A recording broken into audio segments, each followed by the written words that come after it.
So,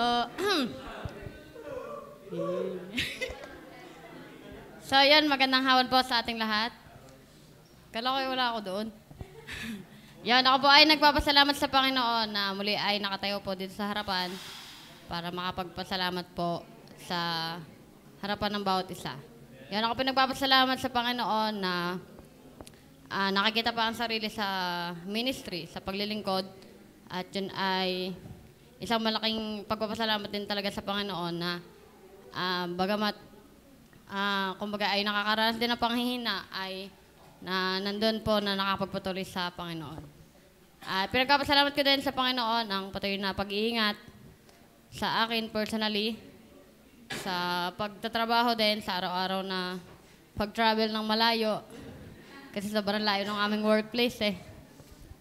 So ako po ay nagpapasalamat sa Panginoon na nandun pa, kumbaga ay ginagamit pa para makapagbigay din sa gawain. Kumbaga ay nagagampanan pa din ang pagbibigay sa Panginoon at kumbaga nakakapag-provide din sa family sa mga gastusin sa financial na aspeto.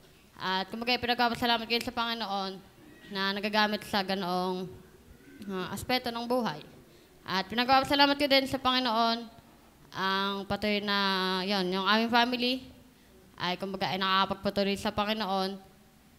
Bagamat may kulang, pero kumbaga ay inuunti-unti namin sa panalangin. Salamat po sa aming nagiging katuwang din sa pananalangin para sa Kanya. At sana ay kumbaga ay mabuo na kami sa pananambahan. At pinagpapasalamat ko din sa Panginoon yung aming family altar na nakapagpatuloy. Kumbaga ay nakikita namin na talagang ginagamit para yung aming kapatid ay mautay-utay din. Kasi sa aming family altar ay kumbaga ay malimit din siyang siya din yung may mga tanong din na hindi namin nasasagot. Hindi, joke. At kumbaga ay pinagpapasalamat sa Panginoon na kumbaga ay nagkakaroon minsan ng ng diskusyon. Pero kumbaga ay yun ay pinagpapasalamat ko sa Panginoon kasi kumbaga ay may mga tanong siya at nasasagot naman ni Pastor Andrew. Salamat daw sa Panginoon. At yan, pinagpapasalamat ko din sa patuloy na pag-iingat, sa provision, sa family. Hindi naman pa gano'n nagkakasakit ng malala. Yan, yung mga mild lang. Pero pinagpapasalamat ko sa Panginoon na kumbaga ay ang kalusugan ay hinahawakan pa din ng Panginoon. Hindi pa naman na-hospital ng malala. Pero yan, pinagpapasalamat ko sa Panginoon sa aking mga magulang na kumbaga ay nagpo-provide din. Salamat din sa patuloy na pag-iingat. Do kumbaga ay nakailang yung sa case ni Papa, kumbaga ay nung mga nakaraang buwan ay kumbaga ay dumanas din ng mga hindi inaasahang mga aksidente, pero kumbaga ay nandun pa rin yung pag-iingat ng Panginoon, maging sa aking kapatid, kay Makmak, kay Mac S, ay kumbaga ay yun, injured, masyado kasing ginagalingan. Yun, pinagpapasalamat kayo sa Panginoon na kumbaga ay iniingatan pa din ng Panginoon. Kumbaga ay iba-iba na din po yung kanyang lagay ng kanyang kamay. At sana ay sa lalong madaling panahon ay kumbaga ay gumaling din at kumbaga ay bumalik din sa dati.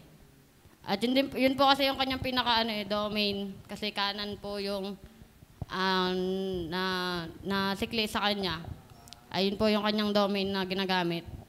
So yun, patuloy niyo pong isama sa panalangin na sana ay kumbaga ay mabigyan ng mabilis na kagalingan din.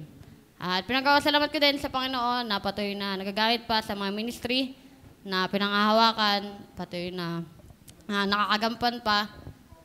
Do minsan ay kumbaga ay nandun yung mga pagkukulang, pero sa biyaya ng Panginoon ay nakakapagpatuloy sa na magampanan yung mga ministry na ipinangako para sa Panginoon. At pinagpapasalamat ko din sa